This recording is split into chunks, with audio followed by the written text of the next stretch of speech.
चलो, तो हमने स्केलर कंपोनेंट मतलब ओनली वैल्यू आई और जे के और के भी हो तो के साथ भी जो कांस्टेंट वैल्यू होती है वो होता है हमारा स्केलर कंपोनेंट या डायरेक्शन रेशियो। डायरेक्शन रेशियो के बारे में सेकंड एक्सरसाइज में है, ओके, डिटेल में थोड़ा सा, तो वहां पर जाके आपको बताएंगे। अभी उसको स्केलर कंपोनेंट है वैसा सोच लो, एंड डायरेक्शन के साथ लेके आई जे के, वो होते हैं हमारे लिए वेक्टर कंपोनेंट। मैग्नीट्यूड अभी आपको आगे बताया था, मैग्नीट्यूड होता क्या है, डिस्टेंस होता है। तो ओ एंड पी के बीच का डिस्टेंस मतलब हम लिखते हैं वेक्टर ओपी, ओके, या फिर आप ओनली ओपी लिख सकते हो जाएगा अंडर रूट ए माइनस 0 का स्क्वायर मतलब स्क्वायर, एंड ये आएगा plus B square. Suryadev Singh admit, okay, तो ये हो जाएगा डिस्टेंस, या फिर आप बोल सकते हो मैग्नीट्यूड। तो ओके, चैप्टर के हिसाब से उसको हम बोलेंगे मैग्नीट्यूड। तो ये हो जाएगा हमारा मैग्नीट्यूड या direction between O and B, O and P, sorry O and P, okay. तो ऐसे हम उसको फाइंड कर सकते हैं। तो ये था when one point is given. Now अब 2 पॉइंट हो तो मतलब तो इसकी जैसा ही है, बट 2 पॉइंट है। जैसे यहाँ पर 0 0 था उसकी जगह कुछ और दिया होगा, ओके। अब यहाँ पर जो मैं लिखने वाला हूँ वो 3 पॉइंट के लिए लिखिए। जैसे मैंने 2 पॉइंट के लिए लिखा था 0 0 and A B, A 2 dimension. अब 3 डायमेंशन के लिए लिखे when 2 point is given, okay. आप 3 डायमेंशनल में लिखने वाले हैं ऐसे नॉर्मल वे में। देखो p मान लो वो है x1 y1 z1, और यहाँ पर मान लो q है वो है x2 y2 z2, ओके। बस धीरे धीरे इसके हिसाब से जाना है आपको डायरेक्टली पिक। तो pq फाइंड करना हो तो इसके जैसा ही होता है वैसे ही। अब यहाँ पर देखो, इसको हम बोल सकते हैं टेल और इसको बोल सकते हैं हेड। आपको करना क्या है, head minus tell, okay, head minus tell करना है। तो हेड मतलब q2 माइनस क्या करना है, तो आपको मिलेगा वेक्टर p q। तो x2 ये x1 आप लिख सकते हो x2 माइनस x1, ओके। जब भी आप ऐसा वेक्टर लिखो तो उसकी डायरेक्शन साथ में लिखनी है। ये x2 minus x1, x coordinate मतलब उसके साथ x का यूनिट वेक्टर आई कैरेट लिखना है, plus second one y2 minus y1 उसके साथ y का मतलब j क्या है लास्ट में z2 माइनस z1 और उसके साथ कि कैरेट ऐसे लिखना है। पी हो जाएगा हमारे लिए। अब इसके अंदर स्केलर कंपोनेंट लिखने हो, स्केलर कंपोनेंट कौन से होंगे scalar component, x2 minus x1 y2 minus y1 and z2 minus z, ये हो जाएंगे scalar component. Now vector component, vector component जिसमें आई लिखना पड़ता है, x2 minus x1 साथ में i, फिर है y2 minus y1 साथ में j, लास्ट में z2 minus z1 साथ में है k। तो ये हो जाएगा हमारे लिए वेक्टर कंपोनेंट। क्लियर है इतना एवरीवन? Yes sir. ओके, आपके पास टेक्स्ट बुक होगी तो टेक्स्ट बुक निकाल के रखो।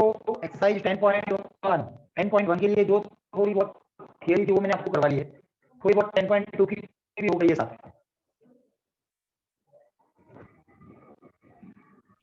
सर आपका आवाज बहुत चौट रहा है। क्या करें अब इसके बारे में, तो वाईफाई के साथ में लेकर बैठा हुआ तो फिर भी ऐसा हो रहा है। चलिए एक्सरसाइज 10.1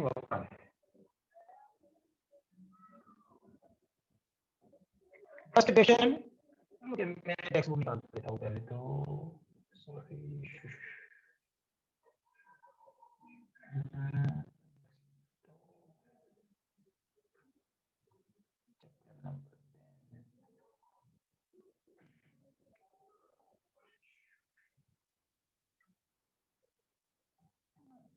चलिए फर्स्ट क्वेश्चन है, represent graphically displacement of 40 kilometre 30 degree east of north.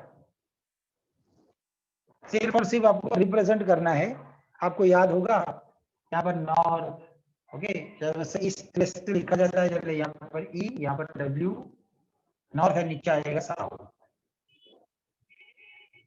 Question में ऐसा बोला गया है हमें, represent graphically displacement of 40 kilometre 30 east of north. East of north मतलब आपको यहाँ 30 एंगल मिलना चाहिए। East of north, east to north हो तो यहाँ पर होता है।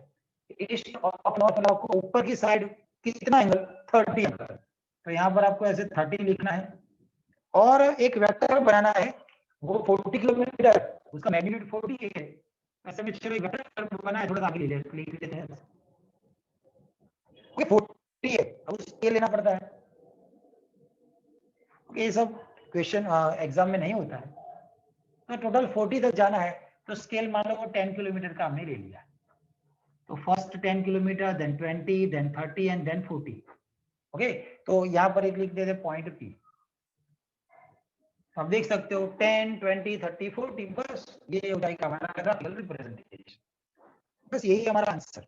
ओके, तो वेक्टर ओपी वो है हमारा graphical representation of displacement 40 kilometre 30 east of north. East of north 30 angle ऊपर लिखना। ठीक है, क्वेश्चन 23 से आपको होमवर्क में करना है।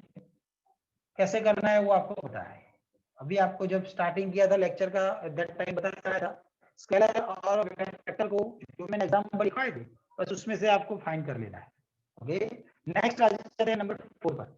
ओके, ये समझ लो अच्छे से, नंबर 4 में हो जाएगा।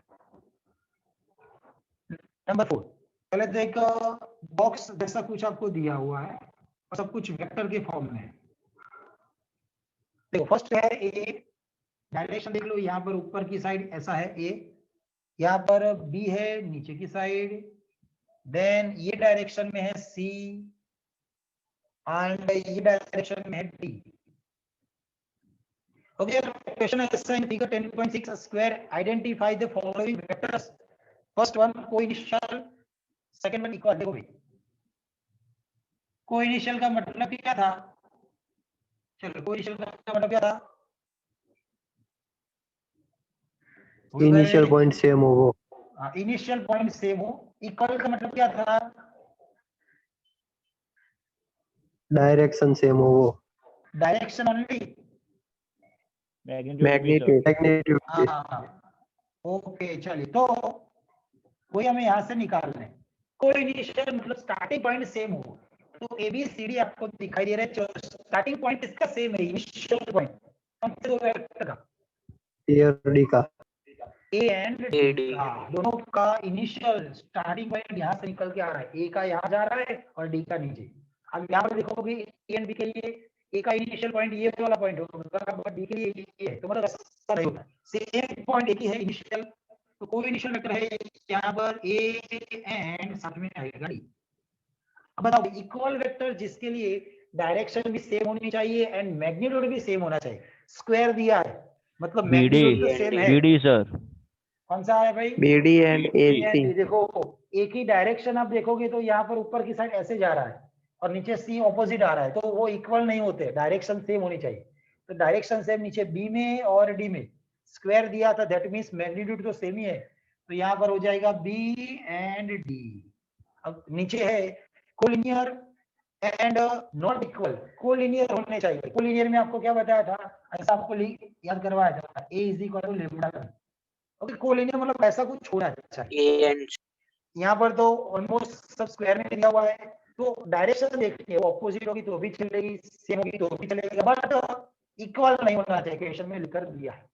तो कौन से हो जाएंगे भाई, ए एंड साथ में सामने वाला क्या हो जाएगा, सी, ए एंड सी। आपको क्वेश्चन में ये नॉट इक्वल टू नहीं दिया होता तो आप बी एंड डी लिख सकते हैं, B and D, but question में लिख कर दिया है कोलिनियर तो होना चाहिए और साथ में वो दोनों इक्वल नहीं होने चाहिए, तो आपको ए एंड सी लिखना है। इक्वल टर्म यूज नहीं किया होगा तो आप बी एंड डी भी लिख सकते, बट हाँ यहाँ पर जो दिया है उसके हिसाब से आपको नहीं लिखना है। चलिए समझ में आ गया होगा। ओके और चलिए आज का भी लास्ट क्वेश्चन कर लेते हैं, क्वेश्चन नंबर 5। ओके 10.1 इतना ही है या हाँ इतना ही है। ओके तो चलो 10.5 में क्वेश्चन नंबर 10.1 में क्वेश्चन नंबर 5 ट्रू फॉल्स है। आपने थोड़ा बहुत जितना भी समझा है उसके हिसाब से बताना। Number 5 first question text book आपके पास होगी, नहीं होगी तो मैं लिख रहा हूँ। True. A and minus A R collinear, सही गलत? Collinear True. मतलब क्या था? हाँ ट्रू। डायरेक्शन सेम होगी ऑपोजिट होगी चलेगा। तो यहाँ पर ए एंड ए का ऑपोजिट मतलब दोनों की ऑपोजिट डायरेक्शन होगी, मतलब कोलिनियर तो सही, मतलब वो सही है। ठीक है नेक्स्ट है number 2 two collinear vectors are always True. Equal in magnitude. भाई सही कि गलत? फॉल्स। फॉल्स आएगा। Are always okay textbook है आपके पास तो मैं ना लिखूं इक्वल इन मैग्नीट्यूड, तो ये हो जाएगा फॉल्स। क्योंकि एक एग्जांपल देखिए ऐसे टू कोलिनियर वेक्टर, चलो मान लो एक ये है और एक मान लो ऐसा है, तो दोनों कोलिनियर तो है बट मैग्नीट्यूड मतलब डिस्टेंस देखो छोटा मोटा, मतलब यहाँ पर वो डिस्टेंस मैग्नीट्यूड सेम नहीं है, मतलब इसलिए वो क्या हो जाएगा रॉन्ग हो जाएगा। नेक्स्ट है number 3 two vectors having same magnitude, two vectors having same magnitude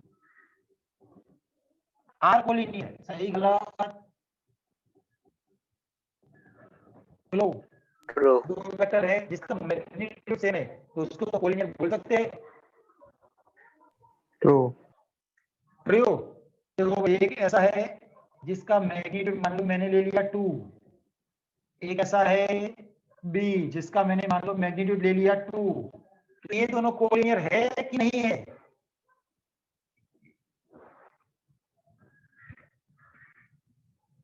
collinear मतलब क्या था? डायरेक्शन सेम होगी या ऑपोजिट होगी? यहाँ पर डायरेक्शन देखो क्या है, फॉल्स।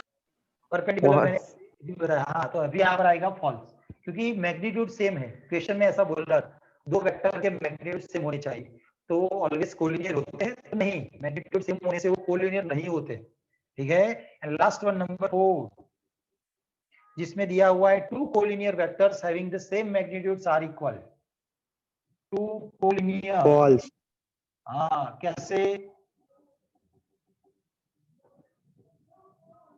कैसे?